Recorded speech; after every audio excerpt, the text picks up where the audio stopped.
La vie n'est pas toujours facile à vivre, mais l'opportunité de le faire est une bénédiction au-delà de l'entendement.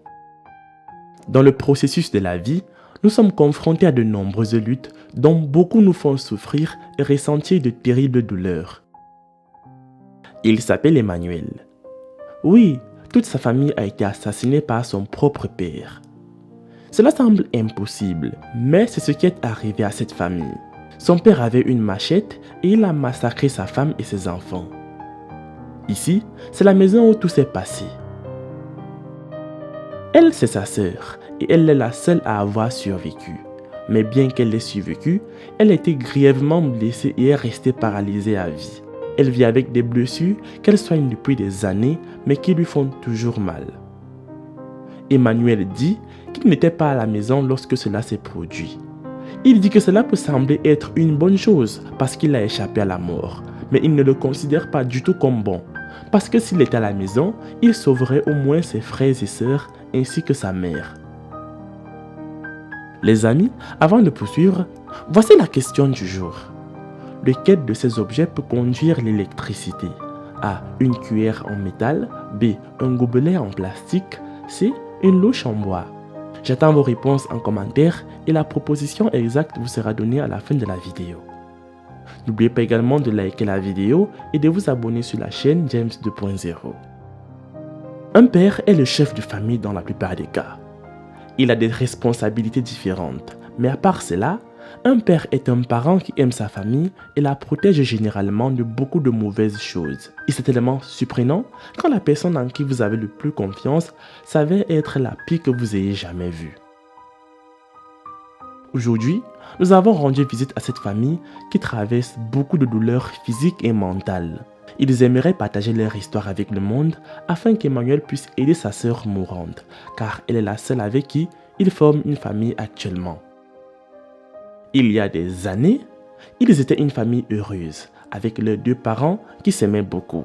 Les enfants étaient très contents et allaient à l'école comme devraient le faire les enfants normaux.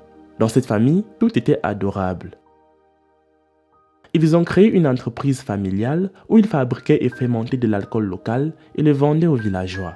C'est ainsi qu'ils obtenaient de l'argent qui était utilisé pour la nourriture au quotidien et d'autres choses dont ils avaient besoin en tant que famille. Les enfants grandissaient et comme Emmanuel était le premier-né, il était maintenant assez grand pour commencer à travailler. Il a passé beaucoup de temps à chercher un emploi dans ce village, mais il n'a pas réussi à en trouver un. Il a donc dû trouver une autre idée. Il a déménagé en ville parce qu'on lui avait dit qu'il y avait beaucoup d'opportunités d'emploi là-bas. Alors il est allé tenter sa chance et c'est à ce moment-là qu'il a commencé à être indépendant et il espérait venir rendre visite à sa famille de temps en temps. Il dit qu'au moment où il est parti, il n'avait aucun problème entre eux. Tout allait bien, il n'a jamais pensé que leur père allait blesser un membre de sa famille ou quelqu'un d'autre de toute façon. Un jour vers 20h30 dans la nuit, toute sa famille était à la maison à fabriquer de l'alcool local comme il le faisait toujours. Mais ils ne savaient pas que c'était la dernière nuit de leur vie. Ils avaient une machette qu'ils utilisaient pour couper les plantations de bananes qui servaient à fabriquer l'alcool. Sa sœur a accidentellement cassé le verre d'alcool de son père et elle lui a dit qu'elle était désolée, mais il ne voulait rien entendre. Il a commencé à la battre violemment et ses deux autres frères ainsi que sa mère sont venus voir ce qu'il se passait. Ils ont essayé de l'arrêter, mais ce n'était pas possible. Il a pris la machette et a commencé à lui couper la tête et les autres parties de son corps. Sa mère est venue pour sauver sa fille, mais elle a également été coupée à mort. Ses jeunes frères sont également venus pour sauver leur mère et ils ont également été tués.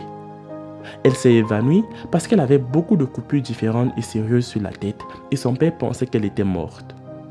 Il est alors sorti et a commencé à démolir leur maison alors qu'ils étaient à l'intérieur. Il ne voulait qu'aucun d'eux survive. Les villageois sont venus pour découvrir pourquoi il cassait sa propre maison. Ils ont découvert sa famille morte à l'intérieur, puis ont appelé la police. Il a ensuite été arrêté immédiatement et conduit en prison. Sa famille a été transportée d'urgence à l'hôpital. Leur mère est décédée sur le coup, mais ses deux autres frères étaient encore en vie lorsqu'ils se sont rendus à l'hôpital. Mais ils sont également morts avant même d'avoir reçu un traitement. Au moment où elle s'est réveillée, elle était la seule qui était encore en vie. Les gens du quartier disent qu'il était un homme gentil qui aimait tout le monde. Ils ne pensaient pas qu'il était capable de tuer qui que ce soit et de plus sa propre famille. Ils ont été choqués quand ils ont découvert que c'était lui qui avait fait ça à sa famille.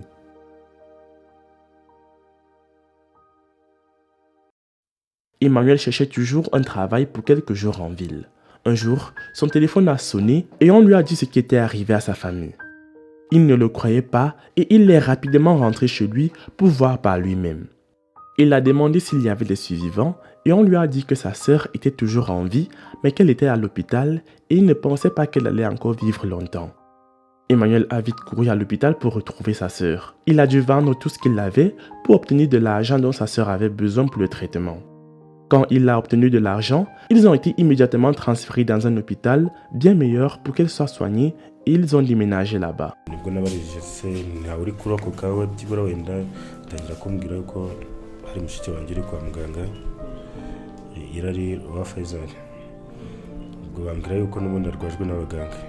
Le traitement est devenu si cher après qu'ils aient passé 1 an à l'hôpital.